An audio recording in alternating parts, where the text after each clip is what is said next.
Arahato Samma Sambuddhassa. Namo Tassa Bhagavato Arahato Samma Sambuddhassa. Iti piso Bhagavaraham Samma Sambuddho Vijjacharana Sampanno Sugato Lokavidu Anuttaro Purisadhamma Sarati Tatta Deva Manusanam Buddho Bhagavati. Namo Tassa Samma Sambuddhassa.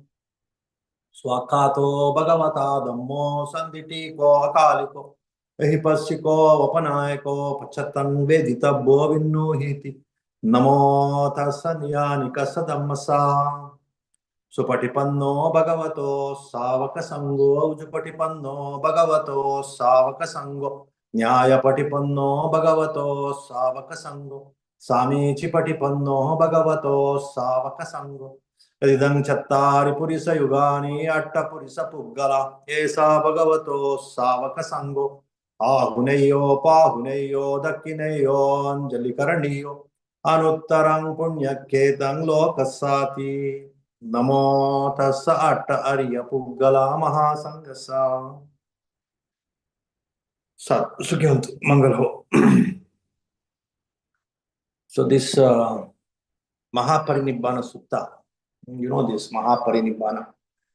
Nibbana means like emancipation.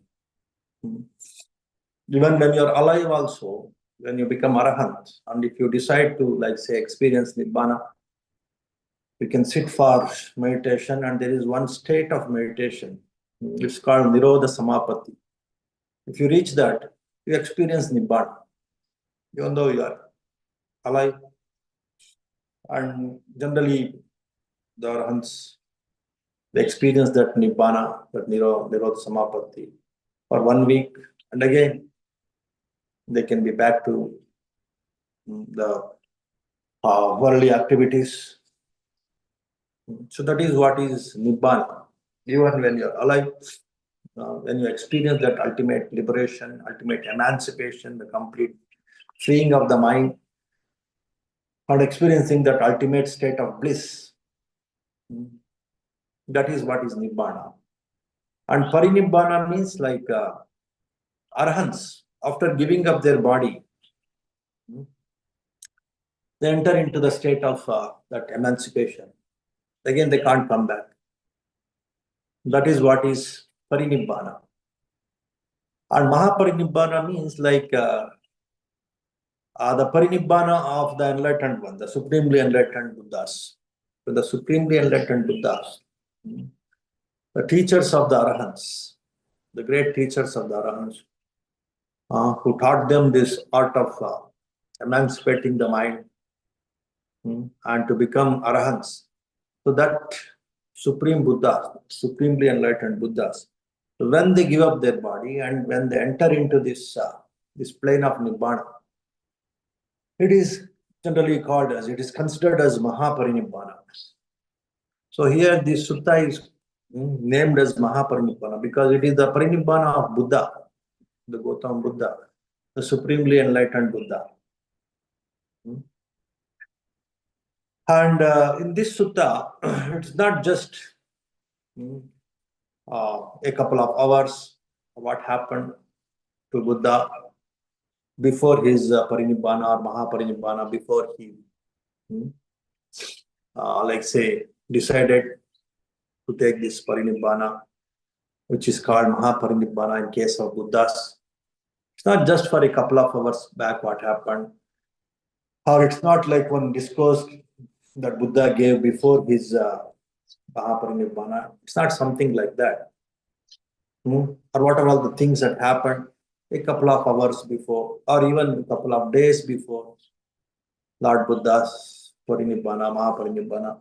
But it is almost for 4 months. What happened during this, during the 4 months before his Mahāparinibbāna? In the Buddha's last days, not just a couple of days or a couple of hours, nearly 4 months. What are the different events that happened in Buddha's life, whom he met, and what are the different discourses or events or talks given to different people. That is discussed. That is like say compelled. That is like narrated and compiled in this Sutta, Mahāparinibbāna Sutta. Of course, all of them are quite interesting. That's why I thought of say discussing this in our Sunday Dhamma talks, this Mahāparinibbāna Sutta. Okay, so that is the background of this Mahāparinibbāna Sutta. And now we will take up this, what are the different events that happened even before some 4 months of his Mahāparinibbāna, or all the different events, how Buddha could teach very authoritatively, and even during that time, he was very old. That time also how he could convert in the sense like how he could teach this right view and this Dhamma, and how he could change the wrong views of the people, and how he could take them to emancipation, liberation, even at that ripe age, and even at that, the body was very, like say, frail, and it has become weak. During that time also, Buddha's enthusiasm to teach and liberate people, and there are so many very interesting talks. Those things we will see in this Mahāparinibbāna Sutta. And again, of course, this was recollected, remembered and recollected by this Ananda. And he, during this first Buddhist council, that's why all the suttas, they start from this phrase, thus have I heard. Evang me sutan means, thus have I heard. I heard like that. In that way, it is like a narration of Honorable Ananda in the Buddhist council, the first Buddhist council, that has been recorded, that has been remembered, recorded by so many other monks. And in the same way, in these texts also, in these scriptures also, they are mentioned. Even me sutan means, thus have I heard. So that have I heard means like heard by this Ananda, Venerable Ananda. So in that way, the sutta starts. So what he's saying, once the Lord was staying at Rajagaha on the mountain called Vulture's Peak. Now just then the king Ajatashattu Vedehi Putta of Magadha wanted to attack the Vajjayans.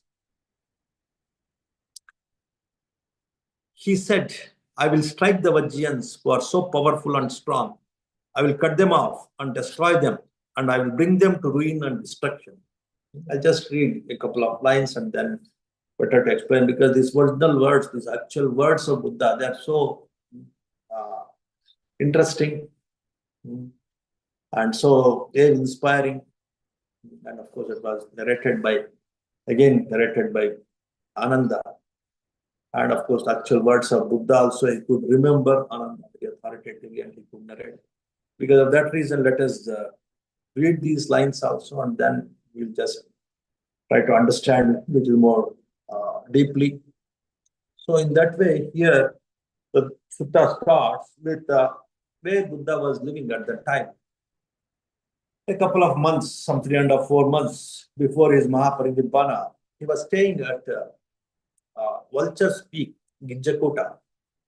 That some of you may be aware, it's in Rajgir, where Buddha used to stay for so many years, immediately after his enlightenment, and even during this Mahāparinibbāna time also, he was staying there. And during that time, that Rajgiri, it was like one of the, of course, that was the capital of Magadha at that time. This Ajatashattu's capital, that Rajgir city. And he wanted to attack the neighboring state, that is a Republican state. Like Republican state, now you can see, so many of the countries, they are republics, like say democratic countries, not like the monarchies. This Ajatashattu was a monarch.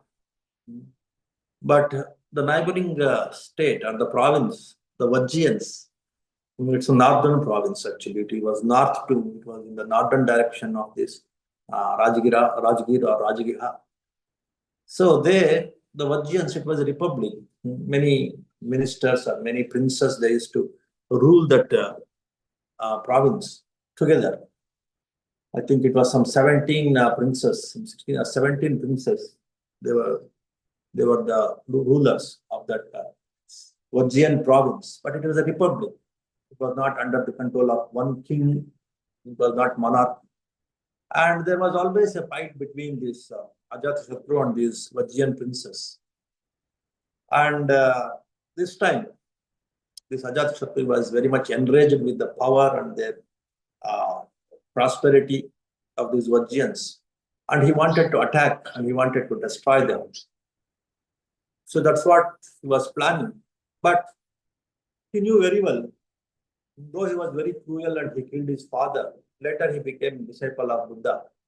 And he knew very well, so before attacking any other kingdom, better to, like say, get some suggestions from Buddha.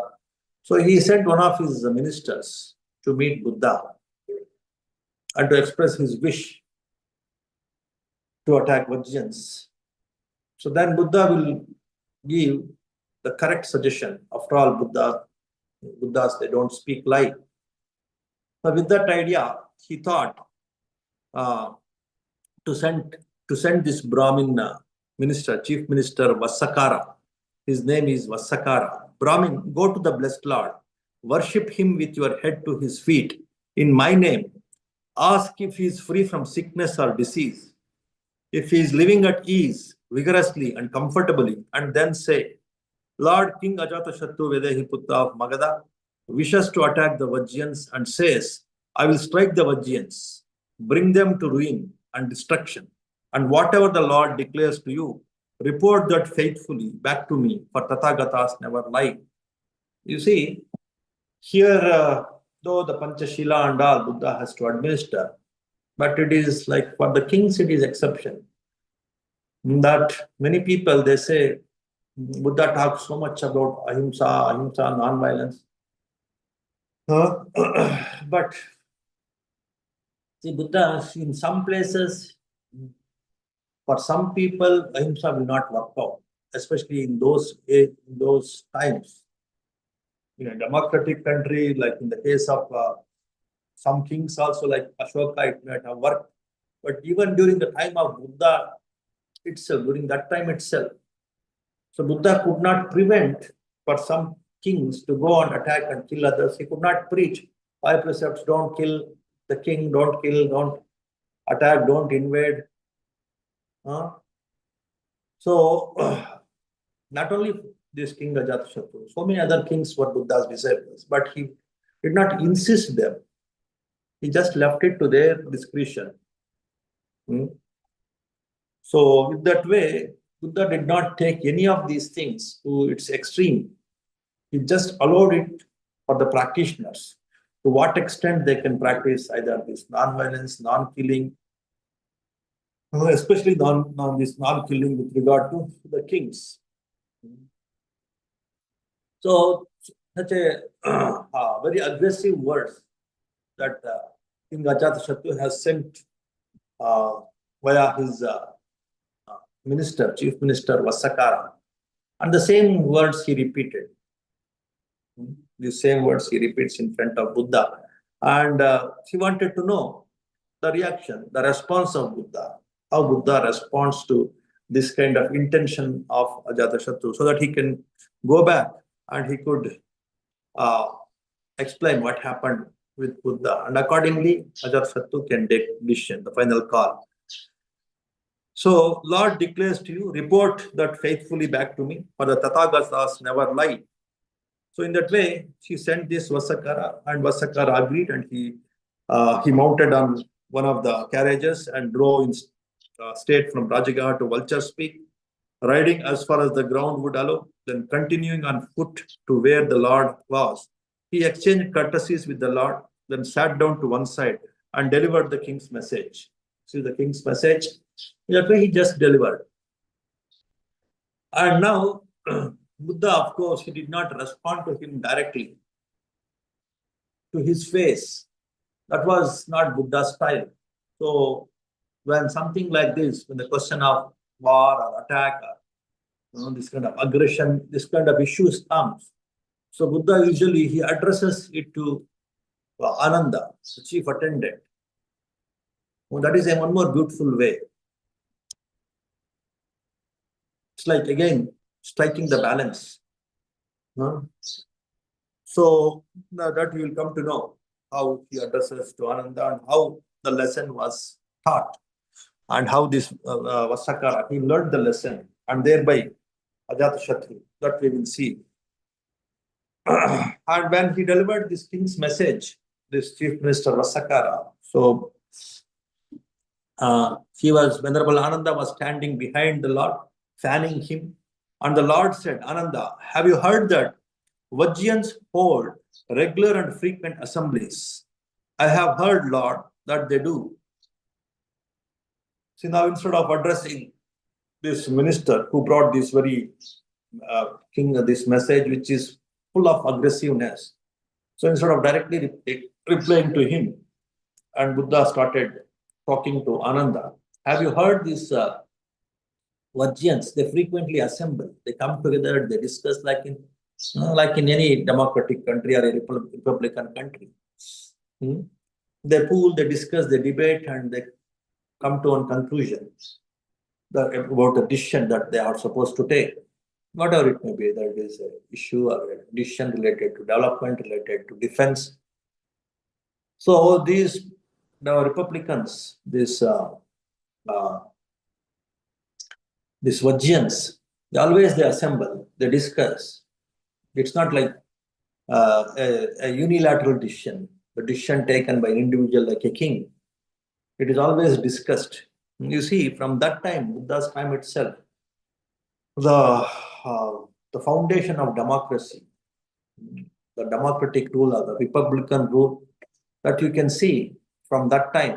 Many people claim the West, this democracy, this republican system, it has evolved a few centuries back, some 4 or 5 centuries back or something like that. But it's not like that. Like you can see now, 25 centuries back, during Buddha's time itself, this democracy or this republican state, it was very much there in India, whatever it may be. So Buddha is actually, he's defending these Vajjayans. In a way, he is discouraging this Ajatashatru, that he will not be successful if he attacks these Vajjayans. And when Buddha asked whether have you heard, then he replied, Ananda, yes, I have heard, Lord, that they do. They assemble regularly and frequently of these assemblies. In that way, Ananda replied, Ananda, as long as the Vajjayans hold regular and frequent assemblies, they may be expected to prosper and not decline. So when that kind of, like say, mindset they have, that kind of republican, like say, the democratic mindset, pooling the suggestions of everyone and come out with a very authoritative decision.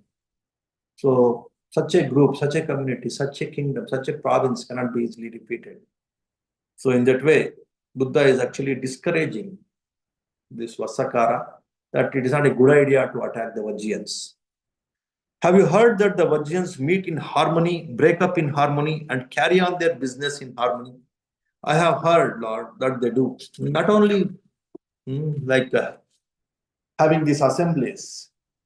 It is like when you're having assemblies, there should be harmony. There should be that concord and harmony. It's not assembling, not for the sake of fighting, not for the sake of debating, not for the sake of arguing and showing off one's own ego or one's own smartness. It is for a purpose.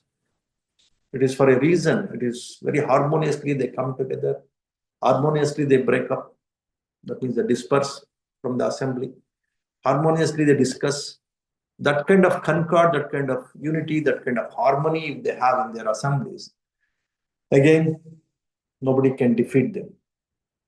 That is the beauty of this democracy, if it is properly executed. So that's what Buddha is highlighting here. And as long as the Vajrayans meet in harmony, break up in harmony, and carry on their business in harmony, they may be expected to prosper and not decline. Again, this is one more reason. Harmonious assembly is, again, one more plus point, one more virtue, one more speciality of these Vajrayans. If that is there, then no king, however powerful he may be, like Ajatashatru, it is difficult to attack them and destroy them. They will only grow, they will prosper, and they will not decline. Have you heard that the Vajrayans do not authorize what has not been authorized already, and do not abolish what has been authorized, but proceed according to what has been authorized by their ancient tradition? Yeah, respecting the ancient tradition is also important. Just for the sake of some temporary benefits, if you ignore the ancient traditions, which are time tested from so many years, from so many decades, from so many centuries, for some temporary benefits, if you simply change it, if you simply ignore some of those traditions, or if you introduce some new traditions, abandon some of those old traditions, no, that kind of hasty decisions, they are not they were not having that practice of taking those hasty decisions. They stick on to the ancient traditions. They don't abolish any one of them, or they don't try to introduce some new one. So they just hold on or stick on to the ancient tradition very authoritatively, and very rarely, according to the need. Now, of course, sometimes they used to change, but most of the times they know all these ancient traditions are time tested, and it is not a wise idea to change them for some temporary benefits. So that is one more reason they can't decline. They only prosper. They can't be defeated so easily. Have you heard that they honor, respect, revere, and salute the elders among them, and consider them worth listening to? One more point. Some 3-4 points. This is the fourth point. So it's not only respecting the ancient tradition, they respect the elders also, those who are experienced in the administration, in politics, in administration. So they revere, they respect, they listen to their words. Youngsters, many times out of josh, they simply start taking their own decisions, like here in some countries, this Gen Z movements and all. So of course, it's all like we can't completely deny, but one should respect the experience also, especially in the political movements. So that's what Buddha is highlighting. They are having this habit of respecting their elders, listening to them, taking their suggestions, and consider them worth listening to. That is one more virtue we can see with these Vajrayans. And then one more virtue that Buddha is talking about, the fifth one, that they do not forcibly abduct others' wives and daughters and compel them to live with them. They forcibly don't abduct. That means they respect women also. So that's what the Indian ancient traditions, respecting the women, is one of the important traditions. So when women are respected, even the divinity will stay there. That's what many people say. In that way, Buddha is again highlighting. So they respect the women, and they don't abduct others' wives and daughters. And also the sixth one that Buddha is talking about, that they honor, respect, and revere and salute the Vajrayan shrines at home and abroad, not withdrawing the proper support made and given before. Buddha is very actually, he used to respect any religious monument or any religious tradition, any religious symbols, any religious authorities, any religious actually. Buddha is to encourage his disciples to give charity to all religions, all people, those who are looking for it. And even the shrines, their temples, their worshipping places, Buddha used to encourage, that's what he's saying now. The shrines and the temples, the worshipping places, they respect not only the Buddhist worshipping places like the stupas. So even the non-Buddhist shrines and stupas also are the worshipping places also. They respect, they revere, they protect. If that kind of tradition, that kind of practice they have, these Vajjans, again they prosper, they will not decline. On the last seventh one, that proper provision is made for the safety of arahants, so that such arahants may come in future to live there, and those already there may dwell in comfort. Again, respecting these completely liberated, the great arahants. But again, one more important thing. When you respect the respectables, then again you will grow, you will prosper, you will not decline. Especially this path of purity, this path of right view based liberation. If this is respected and they have achieved the ultimate, they have become arahants. Such people, they say, wherever these arahants live, so many kilometers around them, there will be harmony, there will be peace, there will be wisdom, there will be freedom. So that is the power of arahants. So that these Vajjans, they know, and they respect, they revere, they protect the arahants, they worship them, so that the new arahants, the other arahants may come from other places, and the arahants who are already there in their province, they can lead comfortably. In that way, it will bring lot of right vibrations, right conditions in their province, the spiritual conditions in their province, and that will again keep them in unity, keep them in prosperity. So this is very important. The unity rooted in religion, the unity rooted in the proper religion, the liberating religion, the religion of purification. Based on that,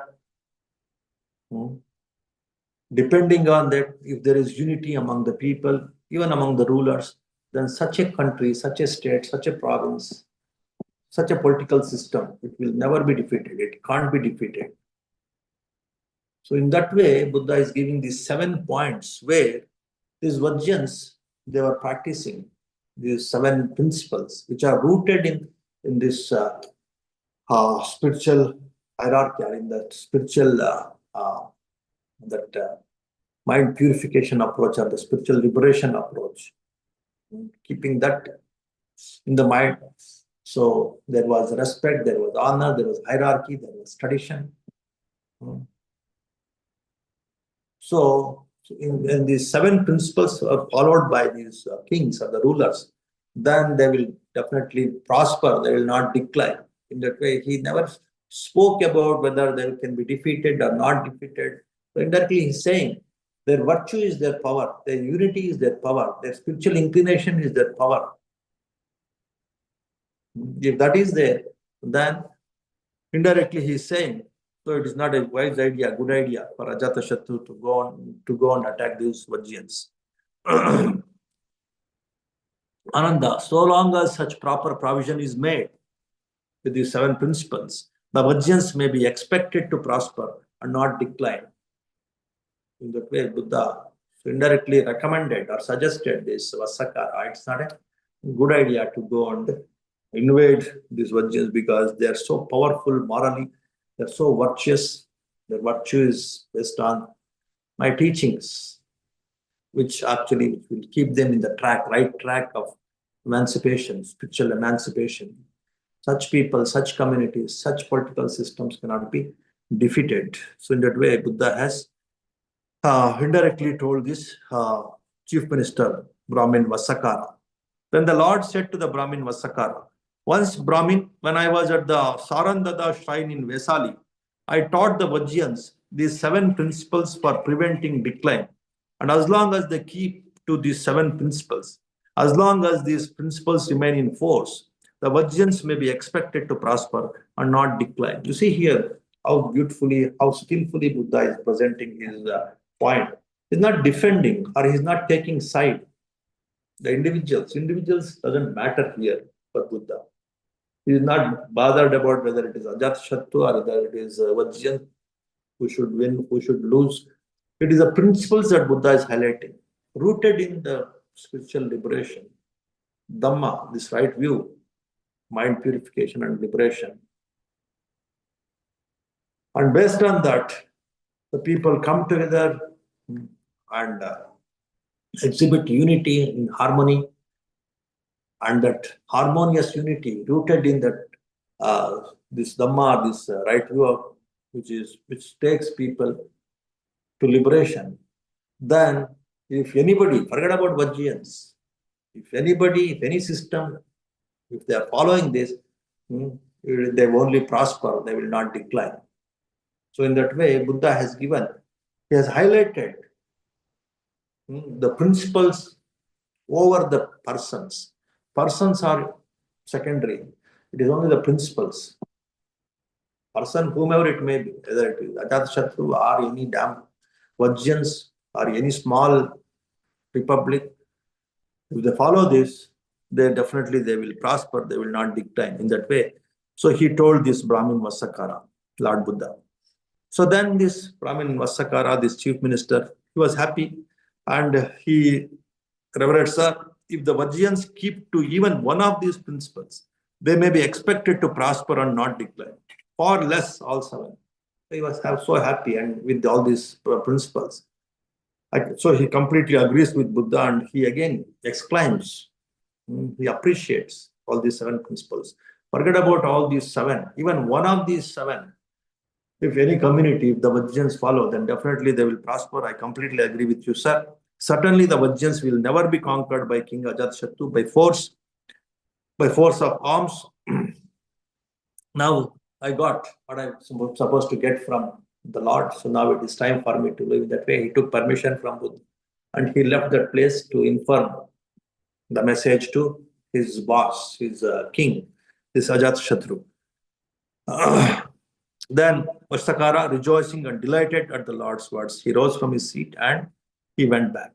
Soon after Vassakara had gone, Lord said, Ananda, go to whatever monks there are around about Rajagaha and summon them to the assembly hall. So not only for the lay people, so not only for the kings or the rulers, this holds good for the houses, the families also, the small system, the small social units like families also, they can practice this. Nowadays, especially in the ancient days, automatically, the head of the family he used to take all decisions. But now,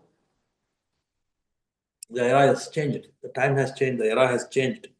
Now, I think this kind of Republican approach, like these Republicans, like sitting even with the youngsters also, it is the time. This is the time where everybody has their say, has their decisions, has their views, has their ideas. They have their ideas. So I think involving everyone in decision making, even if it is an organization or a company or a family or whether it is a business organization or a political organization or a social organization, involving everyone with this kind of proper virtuous discipline, the seven principles, these kind of principles, it's always useful, it's always beneficial. One can definitely experiment this, even though you are not the rulers or the administrators. Of course, indirectly, you may be involved in different organizations, directly or indirectly, or definitely families. There you have to bring in these concepts, these principles. Then definitely it will work out. You can bring in that harmony and unity in your system, in your unit. The unit should have unity. Then only it will function, it will remain as a unit. So to have that unity, there should be harmony also. If there is disharmony, unity will break. So that harmonious unity, if you want to bring in, these seven principles are very, very beautiful, very, very authoritative. One can apply them and one can see how it works. So in that way, I thought of actually discussing this so that you can think of this and you can apply this as lay people also. So not only for the lay people, again, Buddha has actually summoned Ananda and he told, go and bring all the monks in this area, in this Rajagaha. because they too should learn these 7 principles. That's what is the intention of Buddha. So again, when Ananda brought all these monks from that place, from that region, Rajagaha, then Buddha gave these 7 principles, of course, in a different, slightly like say, uh, altered versions, because for monks there should be some alteration is required. So he altered it and he gave the 7 principles to the monks also, and of course he speaks about harmony. That's why every 15 days they assemble and they discuss the mistakes done by, and the confession mistakes done by them, and confessing them, and then for what are the next programs they have to plan, what are all the problems happened in the previous programs, and individual monk when they have done some mistake and to confess in front of the group, and all those things, that harmonious coming together once in a week, once in 15 days, Patimokkha, they used to have, and that of course Buddha,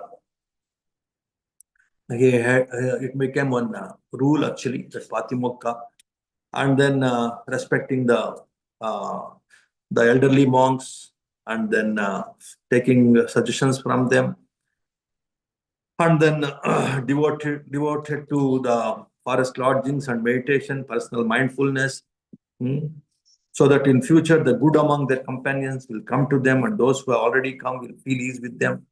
So committed, that developing that commitment to their purpose of liberating their mind and to become arahants. So for that, it's slightly altered some of these, and of course, all these 7 principles, they are suitable for the monastics. So Buddha has prescribed, Buddha has recommended to the monks also. So in that way, these 7 principles, the first 2-3 of them are very important, coming together harmoniously, and for both the people and the monastics. They people of any sort, of any hierarchy, of any order, that they are kings or rulers, whether they are the family members of one small unit, the family, or whether it is a small social organization or a business organization. These things will work. And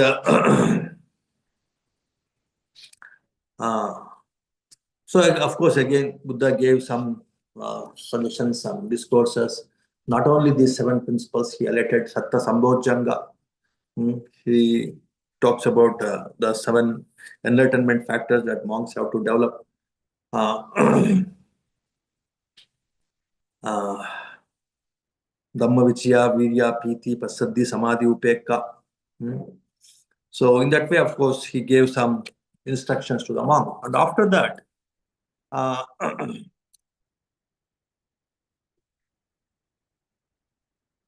while staying at Vulture's Park, gave a comprehensive discourse. So he highlighted this all Buddha's teachings.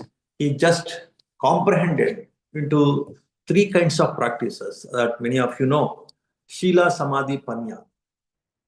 So Shila, Samadhi, Panya, according to one's own level. If he is a householder, if he is a promoter of Dhammachari, something like that, or if he is a renunciate, like a probationary or a full-fledged monk, bhikkhu. So the different rules he prescribed, and one should stick on to those rules. That is Shila. And then Samadhi, developing mind concentration, and the jhanas, and then Panya, that means through, like say, Vipassana knowledge, just liberating the mind. So this Shila, Samadhi, Panya, he highlighted for all these different groups. He used to, like say, instruct in this Vulture's Park itself. He used to address so many groups, and he highlighted the morality. This is concentration, this is wisdom. Concentration, when imbued with morality, brings great fruit and profit. Wisdom, when imbued with concentration, brings great fruit and profit. The mind imbued with wisdom becomes completely free from the corruptions, that is, from the corruption of sensuality, of becoming, of false views, and of ignorance. All kinds of impurities of the mind will go away when you follow these 3 steps, because one supports the other. Establishing Shila, concentration becomes good. Establishing concentration, your wisdom of how these corruptions in the mind, it will bind you. And how, by observing them as they are, to these vipassana knowledges, how they liberate you. Of course, to achieve these vipassana knowledges, concentration and shila, morality is fundamental, is basic. They are the, like say, steps prior one should practice and one should establish. And if those things happen, then automatically your mind will be free from all the impurities and you'll be liberated. These things Buddha highlighted to so many groups, starting from the groups in that vulture speak. So these 7 points he highlighted, of course, for a few groups, for the lay people also it can be highlighted.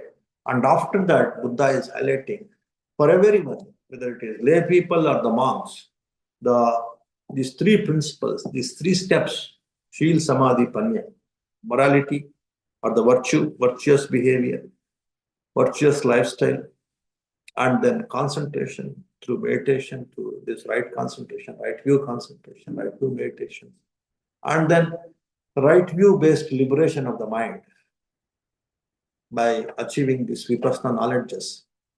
So that is what is panya. So if these 3 things are there, then the purpose is served.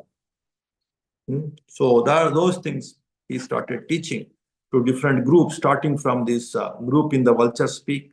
Then a few days he stayed there. Then he told Ananda, we will go to Ambalatika, one more place, little away from Rajagriha. They went there. Buddha again highlighted this Shila, Samadhi, Panya, this 3-step training. And again from there he went to Nalanda. Nalanda is also not very far from, of course, this Rajgir and Ambalatika and next Nalanda.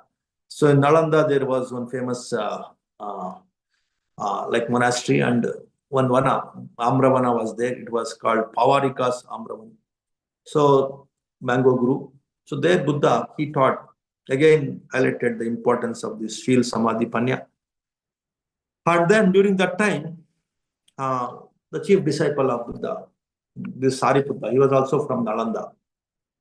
So he met Buddha and and he declared very authoritatively. After all, he was also very wise. He was next to Buddha in his wisdom. He declared very authoritatively in front of the multitude, so many monks and lay people. It is clear to me, Lord, that there never has been, will be, or is now another ascetic or Brahmin who is better or more enlightened than the Lord. So he was so much, like say, he was so much sure, he was very much sure that Lord Buddha is completely enlightened being, individual. And there is no other being, whether in the past or in the future or now also, who is better than or who is more enlightened than Lord Buddha. In that way, he declared. That time, this was an interesting conversation. That time, what Buddha, like say, how Buddha responded. You have spoken boldly with a bull's voice, Sariputta. All right, I agree. You have declared, you have roared the lion's roar with a bull's voice, with a lion's roar. You declared, lion's roar of certainty. I roared the lion's roar of certainty. That nobody is there who is superior than Lord Buddha in enlightenment, who is more enlightened. It's okay. But how is this? On what basis you declare like this? You see, Buddha always, he won't accept the blindly people following Buddha.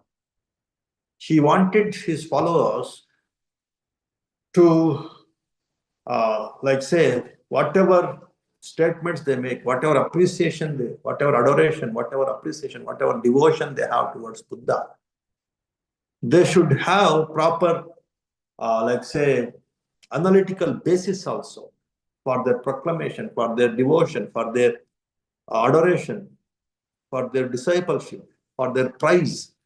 Simply blindly, some people, that is very much there in so many theistic religions. If one person says, and all other people also, they simply blindly follow. And that's how lot of wars and lot of misunderstandings, lot of fights. But here Buddha is encouraging, all right, though you might have expressed your faith, your adoration in such a bold words, but what is the basis? On what basis you can declare like this? So in that way, he's asking Sariputta, how is this? Have all the Arahant Buddhas of the past appeared to you? If you want to compare, if you want to say that our Buddha is, there is no one in the past who is better than Buddha, our Buddha, Gautam Buddha. Have you seen the previous, have you comprehended the teachings of the previous Buddhas? Actually, in a way, Buddha is taunting Sariputta. And then, and were the minds of all those lords open to you? Can you see their minds, their maturity, their wisdom, their enlightenment? Can you see? It has been opened up to you, their minds. In that way, Buddha is actually asking Sariputta, so as to say, these lords were of such virtue, such was their teaching, such their wisdom, and such their way, such their liberation. And again, there are 2 points here why Buddha is taunting Sariputta. One is to bring in this proper intellectual understanding of Buddha. It's not like blindly following, blindly adoring, blindly worshipping Buddha. That emancipation of the mind, it should have proper logical basis also, intellectual basis also, not with some emotionality, not with some blind feelings or emotional feelings. If some people, that's how it is. If some people say, then the rest of the masses, they simply follow. But Buddha is bringing that rationality in devotion also, in faith also. He wants to bring in that rationality. That's point number 1. Point number 2, simply promoting himself as the only Buddha. That was not the intention of it. Again, the blindness will come. So he wanted that there is not only one Buddha here, there are so many other Buddhas who have enlightened. So that also Buddha wanted, and there are so many future Buddhas. So it's all cyclical, this is not like, this is not the, like say, achievement of one individual. It can be achieved by anyone. Here the purpose is important other than the person. That's what again Buddha wanted to highlight. The purpose is what? Purification of the mind. That is the key here. That is important. It's not the individual, whether it is Gautama, whether it is Kassapa, whether it is Maitreya, the future Buddha. That is not important. It is the purpose, that is the purification of the mind and liberating the mind. That Buddha wanted to highlight. Because of that reason, your Buddha started taunting Sariputta, or like say, instigating Sariputta to expand, to elaborate his statement. It's not just our Gautama Buddha. All Buddhas have that superior mind, superior enlightenment. So that's what actually, these are the 2 reasons maybe Buddha is having. So that he wanted to, this Sariputta to elaborate his proclamation, his roar, his lion's roar, that no one who is more superior, he is more liberated, more enlightened than Buddha. He wanted more explanation from this Sariputta. That's why Buddha started asking, have you know the previous Buddhas, their minds, their liberation? So in that way, he asked this Sariputta. Sariputta replied, no Lord, I don't know them. Only the Buddhas, Supreme Buddhas only can know about the previous Buddhas' minds. After all, Sariputta, though he is chief disciple, he is not Supreme Buddha. He is not supremely enlightened Buddha like Gautama Buddha. So he accepted his like say, ignorance or his inability to know the previous Buddhas' minds. And have you perceived all the Arahant Buddhas who will appear in the future? All right, you don't know about the past Buddhas. Have you perceived about the future Buddhas and their minds? Then for that again, this Sariputta replied, no Lord, I don't know about the future Buddhas also. Well then Sariputta, you know me as the Arahant Buddha, and do you know the Lord is of such virtue, such is the teaching, such is his wisdom, such is his way, such is his liberation. You know completely about my mind, forget about the previous Buddhas, forget about the future Buddha, the present Buddha who is always with you, or you are always with him. You know about my mind, my liberation, my achievements, my virtue. Have you know thoroughly, completely? On what basis you can declare that I am supreme? Have you know? Are you completely aware of my mind? In that way, when Buddha asked this Sariputta, again for that Sariputta replied, "No, Lord, I don't know about your mind also, completely, thoroughly." Then such is the if that is the case, so Sariputra, you do not have knowledge of the minds of the Buddhas of the past, the future, or even the present Buddha, that is me. Thus, Sariputta, have you not spoken boldly with a bull's voice and roared the lion's roar of certainty with your declaration? What is the basis for your declaration? You don't know any of the Buddhas, the past, the future, or the present Buddha. Then what basis you declared that no other ascetic who is superior than Lord Buddha, Lord Gautama Buddha, in what basis and what basis you declared? In that way, Buddha asked this Venerable Sariputta. And what is the answer of this wise disciple Sariputta? He answers, Lord, the minds of the Arahant Buddhas of the past, future, and the present are not open to me. But I know the drift of the Dhamma. But I am very sure about the drift of the Dhamma. You see, this is very, very beautiful point that everybody should know. You need not praise this person or that person, or you do not condemn this person, condemn that person, whether he is of this religion or that religion, whether he is this monk or that monk, whether he is this nun or that nun, whether he is a lay person who is following this tradition or that tradition. So you should know the drift of the Dhamma, the drift of the practice, the drift the person is taking up, following it up, who is established on this right view and practicing this right view and liberating his mind authoritatively. That one could easily assess, and that is good enough for me. That way Sariputta is replying. I know the drift of the Dhamma. Here, what is the drift of the Dhamma?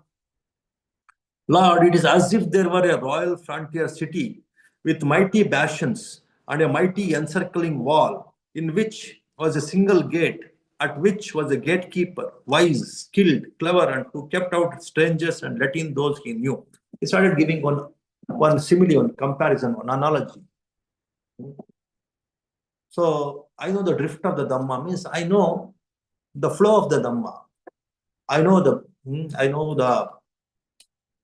like say the direction at which your teachings will take, and on the basis of your teachings, I could say that how much you are liberated.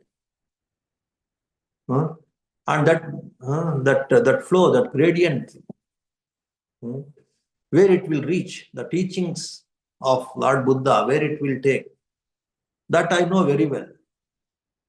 And again, he is giving the example of there is one frontier city, let us say, royal frontier city, with mighty bastions and mighty encircling wall. There is one big wall, this fort kind of wall, big wall. And a gatekeeper is also there. There is only one single gate. And he goes around this wall and he has to find out whether there are some cracks and crevices. So he might not see the joints and clefts in the bastion, even such as a cat might creep through. But whatever larger creatures entered or left the city must all go through this very gate. And it seems to me, Lord, that the drift of the Dhamma is the same. All those Arahant Buddhas of the past attained to supreme enlightenment by abandoning the five hindrances, defilements of mind that weaken the understanding, having firmly established the four foundations of mindfulness in their minds, and realized the seven factors of enlightenment as they really are. All the Arahant Buddhas of the future also will do likewise. And you, Lord, who are now an Arahant, fully enlightened Buddha, have done the same. It is very simple. There may be some cracks and crevices here and there, but the small animals like these small cats or some snakes or something, it may go. But for the individual, the human beings, they have to go through this wall or this single gate in this encircled wall. That single gate represents your Dhamma. All the teachings about the four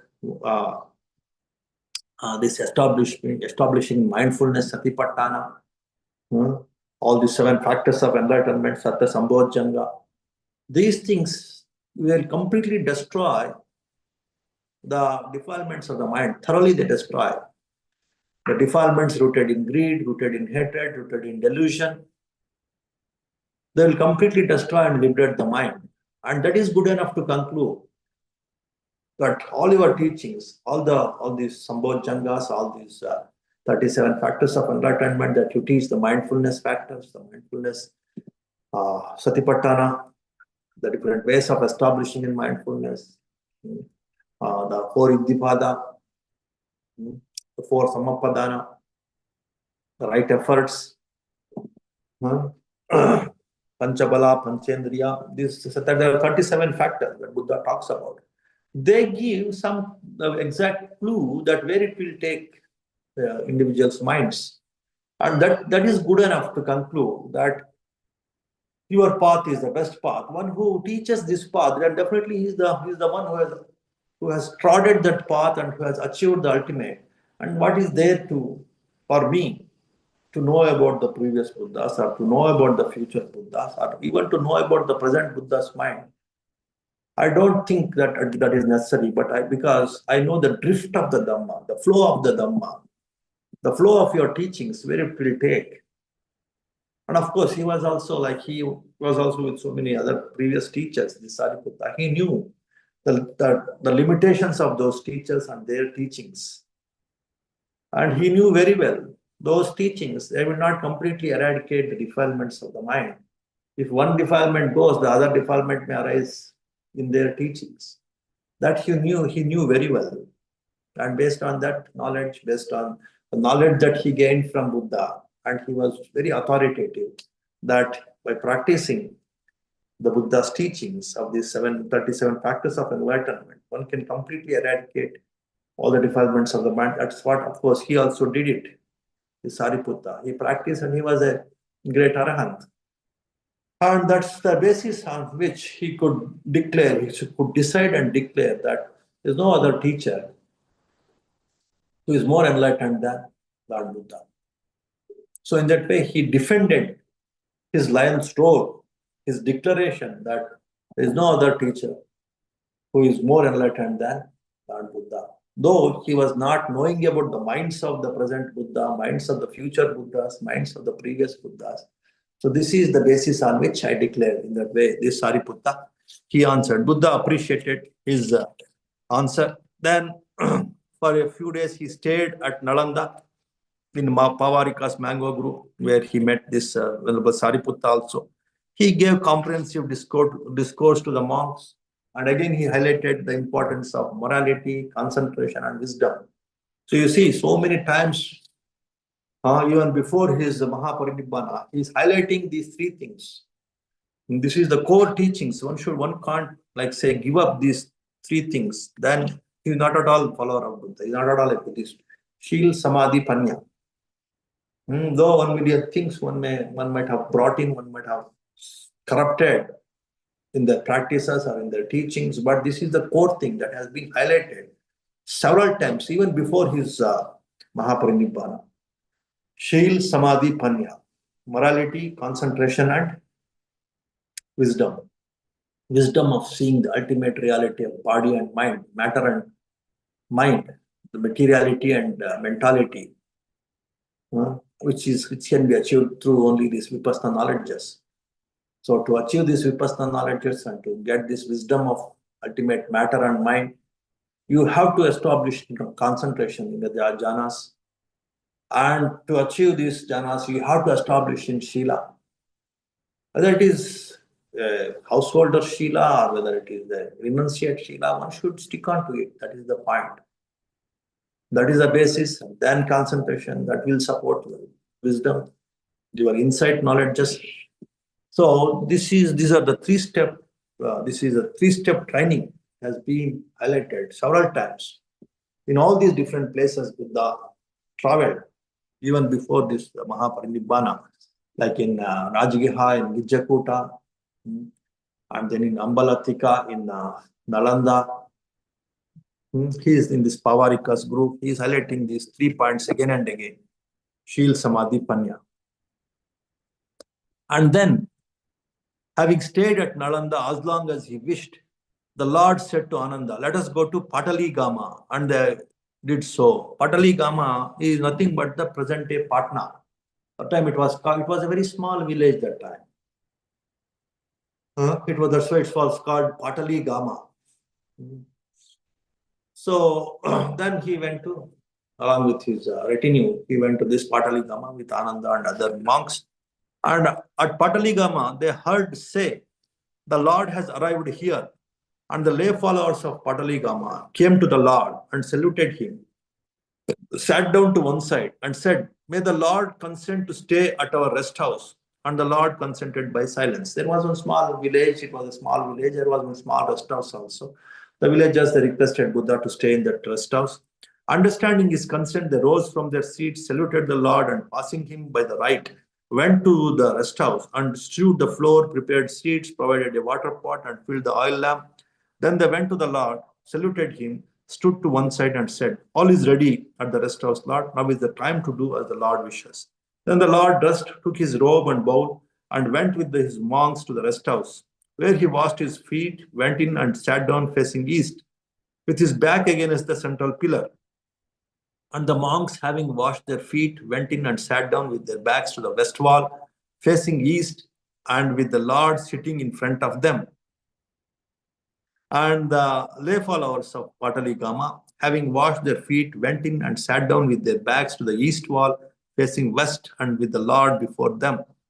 So, of course, all of them, they went to the rest house, the lay people and the monks and the Lord Buddha also. And after, like say, washing their feet and becoming fresh, they were ready for the discourse. Then the Lord addressed the lay followers of Pataligama. Householders, there are these 5 perils to one of bad morality, of failure in morality. After all, they were all villagers, lay people. So for them to, like say, this morality is very important. To establishing them in morality, in Shila itself is very important. So there Buddha gave a small discourse on this importance of Shila. So he addressed them, saying that establishing Shila, these 5 precepts, this is very important. And if you don't practice these 5 precepts, not to kill, not to steal, not to indulge in sexual misconduct, not to lie, not to speak false speech or wrong speech, or not to take intoxicants. These 5 precepts, if you don't follow, then there are 5 perils. Perils means like 5 dangers, 5 problems you have to face. What are they? In the first place, he suffers great loss of property through neglecting his affairs. You see, many times people say, oh, by practicing 5 precepts, so what is the benefit? We may have to lose only, we may not progress in our business and all. That way, many people have some confusion actually. If you are so much, like say, all these 5 precepts, they have the basis of good for me, good for others. Based on that only, all the 5 precepts are designed. Again, of course, to control the mind and all. Not to kill means you have to control your greed, hatred, and delusion, because killing requires this defilement of greed, hatred, and delusion to kill someone or something, some animal. So, if you practice 5 precepts, the mind gets more control, the mind gets more purity, the mind, the individual develops this good for me, good for others, harmony between the people will be increased. Not only these benefits, one more thing is your negligence. You become more mindful in your work. You become more skillful in your work and you earn better.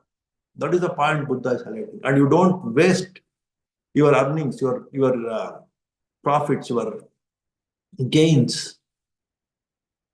He suffers great loss of property through neglecting his affairs if he won't practice the 5 precepts. If he practices 5 precepts, then it's like, let us say, if he's a drunkard, he becomes a drunkard by practicing this, by not practicing this 5th precept. Then there are higher chances of, like say, wasting money on the drinks. or this sexual misconduct, wasting money on in this debauchery. Or if he is liar or cheater, or if he is like say yeah, then there is a chance of not controlling the mind, and he may create more disharmony in the society. People will not believe him, and he can't run the business properly. And the trustworthiness will go away. That's how he can't succeed in his business. And the mind also becomes dull. When a person practices the morality, the mind becomes more alert. He becomes more mindful and more skillful and more energetic, more workaholic, more he can put forth more efforts in his business, in his work, in his profession. So in that way, Buddha is talking about the perils. If you don't practice five precepts, then there is a danger in the great loss of property. He may suffer great loss of property to neglecting his affairs. In the second place, he gets a bad reputation of immorality and misconduct. If he is into this breaking these 5 precepts, then the reputation also will go. People will not trust, and his reputation will go. And the third place, whatever assembly he approaches, whether of Kshatriyas, Brahmins, householders, or ascetics, he does so diffidently and shyly. There will be no confidence to face people, to face a group, to face an assembly. To bring in that confidence, one has to practice 5 precepts. One, if you are like very authoritative in your Shila, 5 precepts, in virtuous behavior, then you can face anyone, any damn person, any damn assembly. Don't mind whether it may be the great people or menial people, Kshatriyas or Brahmins or educated people or uneducated people. That is the power of morality. Moral power is a superior power than your intellectual power, than your physical might, physical power.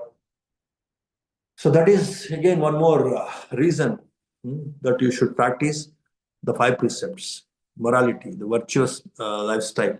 In the fourth place, he dies confused. At the time of death also, if the immoral person, definitely his immoral practices, it will confuse his mind. He can't die peacefully. He will die with confusion. As some of you know, many of you know maybe, this by practicing metta, one can die peacefully. Asammulo kalu pagatoti. Asammulo means without confusion one will die. All this morality will make your mind full of metta. When you don't kill, don't lie, don't cheat, don't indulge in sexual misconduct, don't take drinks, that you are keeping your mind full of loving kindness, full of compassion, full of non-hatred, non-greed, non-delusion, then one will definitely die peacefully without any confusion. So that is again the power of Shila, morality, virtuous life. So in that way, Buddha is talking about in the fourth place, he dies confused if he won't stick on to this moral practice. In the fifth place, after death, at the breaking up of the body, he arises in an evil state, a bad fate, in suffering and hell. These are the 5 perils to one of bad morality. So even after the death also, then what will happen to him? He has to take rebirth in some woeful state where there's a lot of suffering. Maybe the lower realms like the hells or the animal realms or the hungry ghosts, or some very egotic and very hateful beings like these asuras. Because by practicing morality, you can subdue these 3 categories of defilements: the greed-rooted defilements, the hatred-rooted defilements, or the delusion. You can fix them very authoritatively if you thoroughly practice these Panchashila, 5 precepts. And once you are into this Panchashila and you can fix these defilements authoritatively, then you are free from the states, from the different planes of existence where these defilements are predominant. Among animals, delusion is predominant. Among these warring titans, the ferocious, aggressive, these beings, that are these asuras, there the hatred is predominant. among these ghosts, Sandi ghosts, or these petas, this greed and this desire is predominant. Cravings are predominant. And among the hellish beings, all these three are predominant. So when you are working on your mind indirectly by practicing this Shila, then you are free from this greed, hatred, and delusion to a great extent. And that's how you'll be free from these lower realms, the perdition, the woeful states. So in that way, Buddha encouraged these lay people in this Patali Gama. This Patali Gama, that was a small village at that time, this Patna. So those villagers, Buddha gave this discourse on the importance of practicing Panchashila, 5 precepts. And householders, there are these 5 advantages of one of good morality and of success in morality. And again, the opposite also Buddha started explaining. If you practice these 5 precepts, there are 5 advantages. What are they? In the first place, through careful attention to his affairs, he gains much wealth. Many people, by practicing morality, we will lose wealth. We have to be truthful. We have to, like say, we should not cheat and lie and all. Then how can we gain prosperity? How can we gain wealth in that way? Some people used to ask me also. No, by having this kind of strong mind of not to indulge in this kind of cheating or lying or breaking these 5 precepts, the mind becomes very strong, very powerful, very mindful, very skillful. Then you accumulate wealth. You work hard and accumulate wealth and you protect the wealth, and that's how you become wealthy. That is advantage. That is in the first place, that is the advantage. With careful attention to his affairs, he gains much wealth. In the second place, he gets a good reputation for morality and good conduct. When you are moral, people will appreciate you. They like you, and you will get good reputation. In the third place, whatever assembly he approaches, whether of Kshatriyas, Brahmins, or householders or ascetics, he does so with confidence and assurance. He will be dare enough, confident enough. He can face any number of people, any kind of assembly, whether it is a very intellectual assembly or ordinary assembly or fighters, warriors assembly or businessmen, wealthy people's assembly. He won't mind. So that is the power of morality. That gives immense confidence. That's what is the meaning here. That's what Buddha is highlighting. In the fourth place, he dies unconfused, even at the time of death. That very morality, Shilanusati, it will come to your mind. That so much of Shila, so much of confidence I had gone through. So that satisfaction will keep your mind very happy, and one can die without any confusion, with peace. In the fifth place, after death, at the breaking up of the body, he arises in a good place, a heavenly world. These are the 5 advantages to one of good morality and success in morality. So because of that, again, at the time of death, the mind at the time of death, it will decide your next life, next birth. Because you die without any confusion and with a lot of peace, with a lot of satisfaction, then definitely you will take rebirth in a heavenly world, in some superior places where there is more happiness, more peace, more comfort, more wisdom. In such place, you will take rebirth. So that's the reason why one should practice the 5 precepts. In that way, Buddha instructed these villagers in this Patali Gama. So that is about this Patali Gama.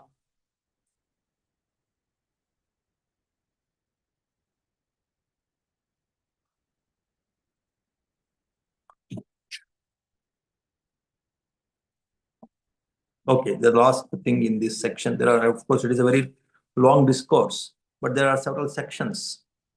So in this first section, we will just see maybe a few more things we can cover.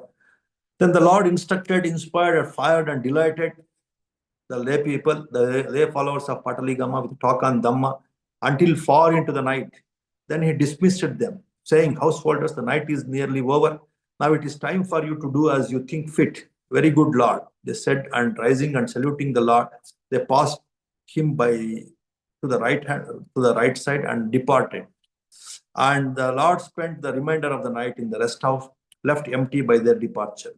Now at this time, Sunita and Vasakara, the Magadhan ministers, were building a fortress in Pataligama as a defense against Vajjayans. So after that discourse, during that night, again, the rest of the night, Buddha could spend in that rest house. And then the next day, Buddha came to know that that was the border. Pataligama was the border of this Magadhan Empire with these Vajjayans. After Pataliputra, the Vajjayan Empire used to have their empire, the Vajjayans, this Republican Empire. So this Ajatashatru, the king of this Magadha, he started building one wall to protect himself, his empire from these Magadhans around that Pataligama, somewhere near to that Pataligama. He was building a fortress in Pataligama as a defense against the Vajjayans. And at that time, a multitude of the Devas also, you see, that is a very special place, that Pataliputra. But Buddha could see that actually. So many divine beings also, they were staying in that Pataligama. Because of the divinity of this Vasakara and the ministers. And many officials and many people in Magadha, they were established in this 5 precepts, they were established in this concentration Samadhi also, Shil Samadhi Panya. And that's how that place has become very virtuous place, very religious, very spiritual place. And where that spiritual vibes are there, people are there, the divine beings also, they love to stay there. And that's why in that place, so many divine beings also, they were there. And the Lord, with his divine eye surpassing that of humans, saw those thousands of devas taking up residence in Pataligama. And then Buddha asked this Venerable Ananda, who is building a fortress at Pataligama? Lord, Sunita and Vasakara, the Magadhan ministers, are building a fortress against the Vajjayans. Ananda, just as if they had taken counsel with the 33 gods, Sunita and Vasakara are building a fortress at Pataligama. I have seen with my divine eye how thousands of devas were taking up lodging. Ananda, as far as the Aryan realm extends, as far as its trade extends, this will be the chief city, Pataliputra, scattering its seeds far and wide. And Pataliputra will face 3 perils, from fire, from water, and from internal dissension. And Buddha could predict, because of these great virtuous people and even the support and the blessings of the divine beings, that will protect this city for a long time. And it will be in future, it will be called Pataliputra. Pataliputra. Now it is a Pataligama, it will become a huge, very big city in the future. And if at all, if it gets destroyed, it is because of the 3 perils, from fire, from water, and from internal dissension. But until then, it will become a very huge, very prosperous city. In that way, Buddha could predict, could foresee the prosperity of this small village. That time it was Pataligama, and it became a very big city in a couple of centuries. Yeah, I think by the time of Ashoka, it became a huge, very big city. Yeah,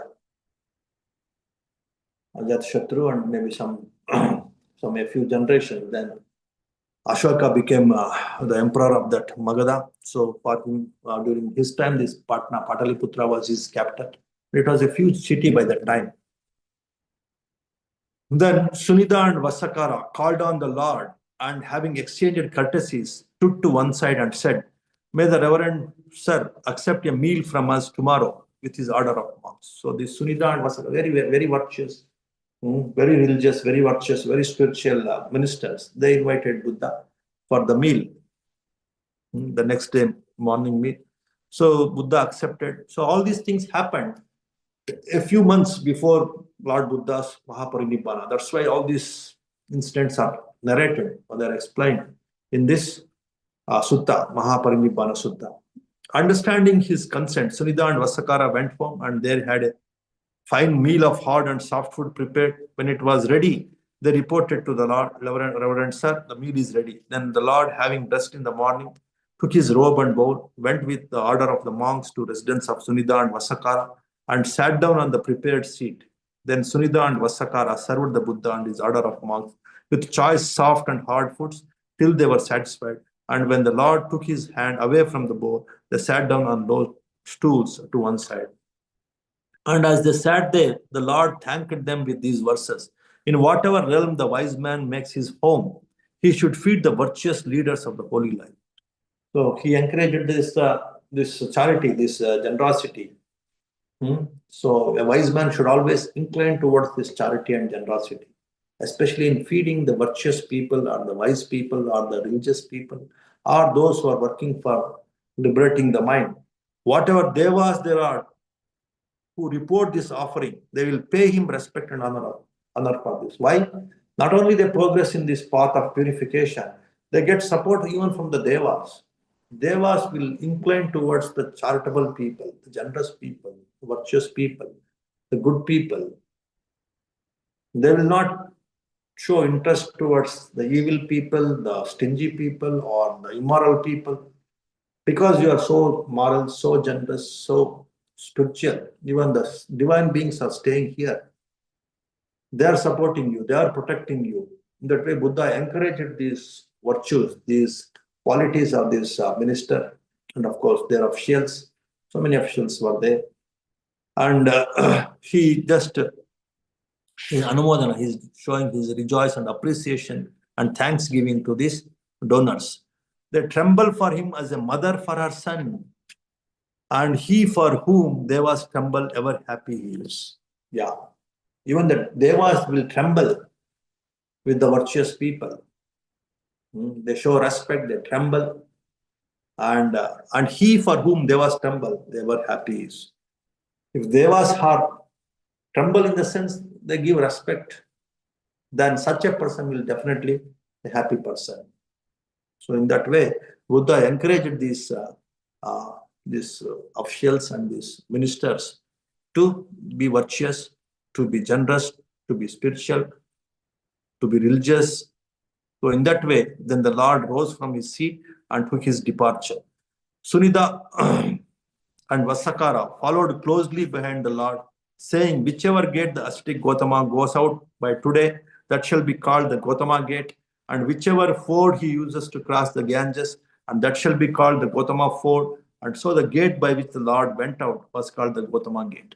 And then the Lord came to the river Ganges, and he did not use any ford or any boat or anything to cross the river Ganges. Lord Buddha, when he came to river Ganges, they came to send off Buddha, because Buddha now he was moving from Pataliputra. He wanted to move northwards because his destination is this, Kushinara, where he wanted to take this Mahāparinibbāna. So from this Ginjakuta, he came to Rajagir to this Ambalatika, one more place, town, and from there to Nalanda to this Pataligama. And this Pataligama, now he has to cross this river Ganges and he has to move northwards towards this Kushinara. And these people, these officials and these two ministers, this Sunida and this Vasakara, they came to give send off to Buddha to the banks of this river Ganges, and they wanted to name that ford, that boat that Buddha uses as Gautama ford, and the gate through which he just left that place as Gautama gate, whatever it may be. But when they came to this river Ganges, the banks of the river Ganges, and just then the river was so full that a crow could drink out of it. And some people were looking for a boat, and some were looking for a raft, and some were binding together a raft of reeds to get to the other side. But the Lord, as swiftly as a strong man might stretch out his flexed arm, flex it again, vanished from this side of the Ganges, and reappeared with his order of monks on the other shore. Buddha did not use any boat or raft or board or whatever it is. So he just simply, with his supernormal powers, within no time, within a fraction of a second. So in scriptures, they used to say, a strong man might stretch out his flexed arm or flex it again. That means by the time just flex his arm, that means it takes a fraction of a second.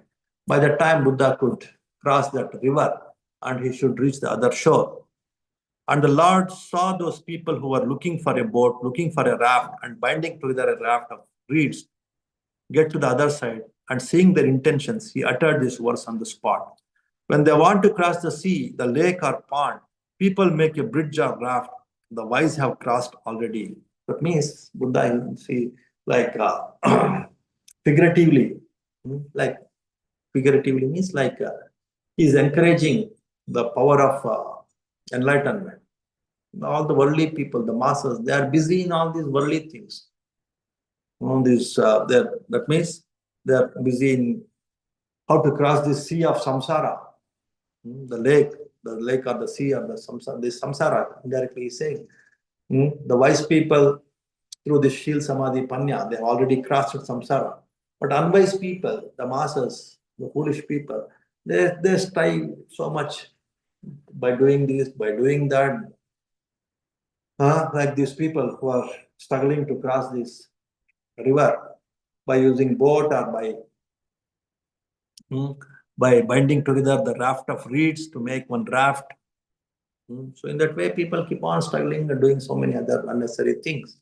But the wise people, by practicing the Shil Samadhi Panya, they've already crossed this sea of samsara, this river of samsara.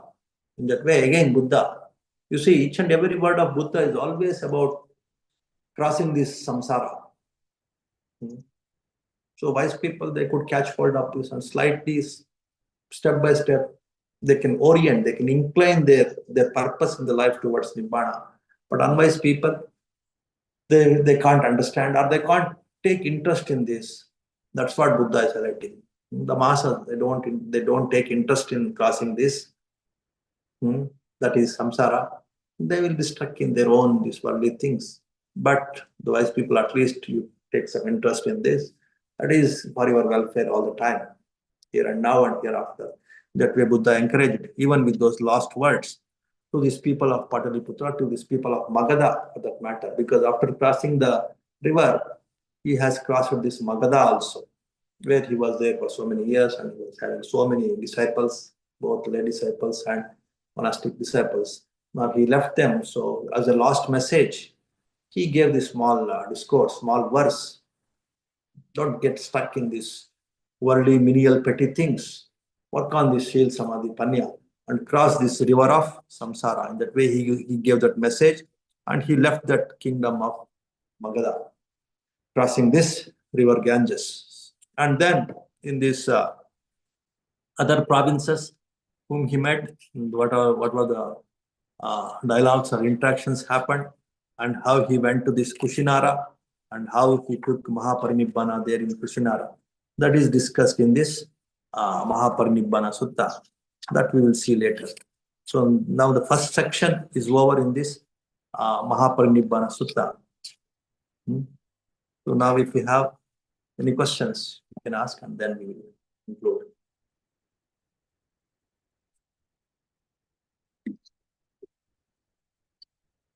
The summary of this first section of Mahāparinibbāna is like the 7 principles, both for lay people and the monks. It is very, very important, where we can see the principles of this harmonious unity. So such kind of harmony-based unity, which is inclined towards liberation, inclined towards spirituality, inclined towards mind purification. That is the point that one should comprehend here. Then the second point is Buddha emphasizing the Shil Samadhi Panya for different groups. That is the second thing that you should know. The third point is like this the interaction with this Sariputta. Blindly having faith in Buddha, Buddha used to discourage that. Understand the purpose more than the person. Have faith in the purpose more than the person. The Buddha may stand for the ultimate purpose, but you should have some understanding of the purpose of Buddha if you appreciate Buddha or if you want to become follower of Buddha. So that is one more point that we can comprehend here in this first section of Mahāparinibbāna Sutta. And the second thing is like, of course, the next one is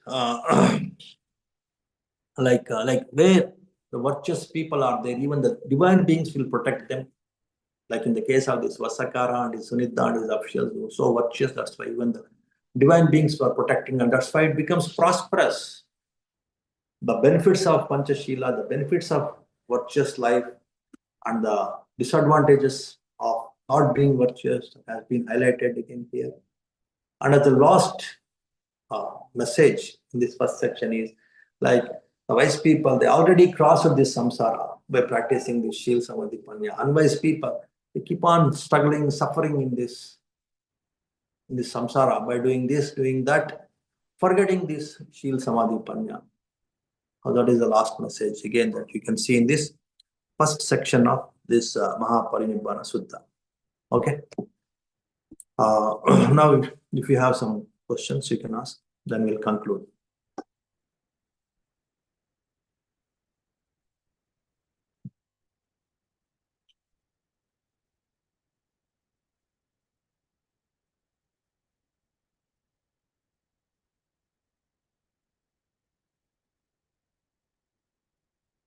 Thank you. Yes, Upasak. Vandan Vivanteji. Tad Sukhi Hontu, Upasak. So I am very happy to listen today this lecture given by you. Dhamma talk. And Dhamma talk on Mahāparinibbāna Sutta. Yeah. So my doubt is related with the divine people. That is who are staying in Pataliputra, that is Pataligram. You said, so were they in the form of human beings form, a material form? Or? No. They have, of course, subtle form that the human eye could not perceive. The ordinary human eye. The meditators, those who have developed the divine eye, Dibba Chakku. Even, of course, some lay people also, they would have developed that Dibba Chakku. They could see these divine beings, but other normal human beings, they could not see these divine beings. Because it is a different dimension. Altogether, it's a different dimension. You see, some beings, they can hear some very subtle sounds. The ultrasonic sounds also they can hear. In the same way, some animals, they could see the beings from very far off place, or in some even in some different light conditions also. The illumination, if it is different, also some beings can see. So that way, different beings have different powers. Different animals, different humans, they have different powers. In the same way, if one can develop that eye consciousness, and if they have developed that divine eye, they could see. And of course, it requires a lot of virtue. Again, this Shil Samadhi Panya. And if they have developed this Shil Samadhi Panya and developed some special faculties, either with the eye, they could see these divine beings, or if they have developed their divine ear, then they could hear the divine beings. In that way, it's all the matter of how much sensitivity the senses one has developed by this practice of Shil Samadhi Panya. So then that only determines his ability to see the divine beings. Otherwise, other people, they can't see the divine beings. Thank you very much, Bhante. Fine, Upasak. Sad. Yes, Upasak. Sad, Sukhivantu Upasak. Bhanteji, in this first talk of Mahāparinibbāna, it is seen that first section, it is seen, and we can imagine that there are the Pataliputra, the Patana was very pious city and full of divine virtuous deities. people and divine beings also, But now, what is the we see the position of Patna now? It is full of very ignorant people. It's because of the moral levels have fallen down, and that's how in such places even the divine beings also they will just leave such kind of places where the people are not moral. So it's all like as it was predicted by Buddha. Buddha, of course, he predicted about the prosperity, the progress of this Pataliputra. But of course, he also mentioned if there is decline in this Pataliputra, it is because of dissension. Dissension comes with immorality only. If the people become immoral, then only they fight. The dissension starts. And the divinity also, the divine beings also leave that place. And that might have happened. That's why there may be some kind of downfall. But of course, you can't say it is not, it is completely fallen. It's also a good city, Patna. And in India itself, of course, the colony, the whole world has fallen. It has declined in the moral standards. And definitely UP and Bihar, they say, they are in, like say, there is more decline in this UP and Bihar. Now, of course, again, it's all cyclical, you see. Again, some people, like say, some spiritual flow has started now. All the Buddhist pilgrimage places, they are rejuvenated, and then there is some kind of work is going on to promote this morality and all. And in that way, again, it may prosper, we don't know. In that way, the prosperity, the progress in the civilization, in the happiness of the people, it depends on what is that one should conclude. It depends on the moral standards. The moral standards, it's after all, it's a Majjhima Desha, where Buddha stayed and taught, and definitely it will bounce back, it will come back.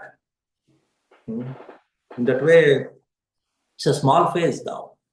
For a few centuries, of course, it may be in great peril, this Majjhima Desha, whether it is Patna or UP, and it will bounce back. It will become, this Patna again, it will become a great city. Of course, the condition is the moral standards. The moral standards, it will definitely happen. As I told you, it's cyclical, and it is Majjhima Desha. Just like the Buddha's teachings are, again, they are sprouting and they're emerging in the world. In the same way, these Buddhist places also, they will emerge sooner or later.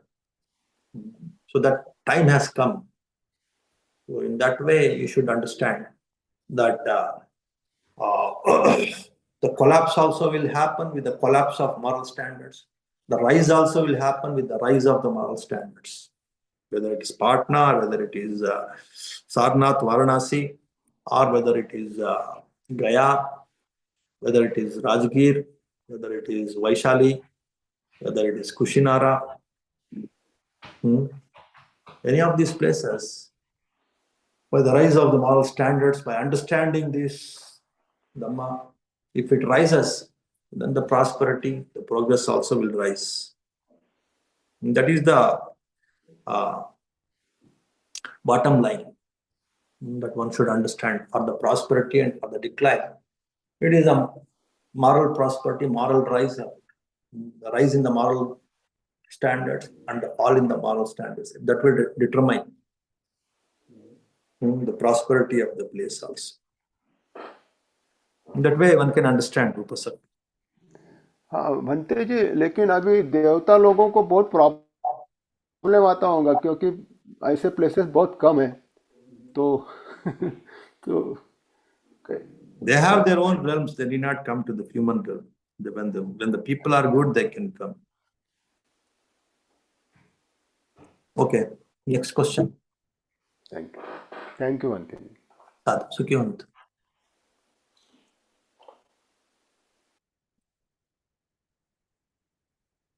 Of course, these Bhumatta Devas, like these Rikka Devas and Bhumatta Devas, they have to depend on the human beings. And they may be having, they just leave. They may not have any problem. They just leave such kind of immoral places. And the world is very wide, you see, very far, very vast. They may go to some other place, some other country, some other region where there are some moral standards, and they may reside there. These Bhumatta Devas and these earthbound Devas. Divinity, of course, divinity is divinity. They don't face a problem because of the human beings, because they're above the human realm, If the human realm is not supportive, they can leave that place and they go to some other place where there is some congeniality.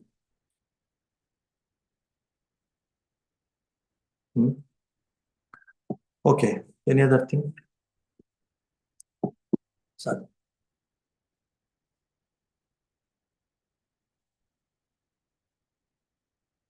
Okay, if you don't have questions, we'll conclude with one small chanting.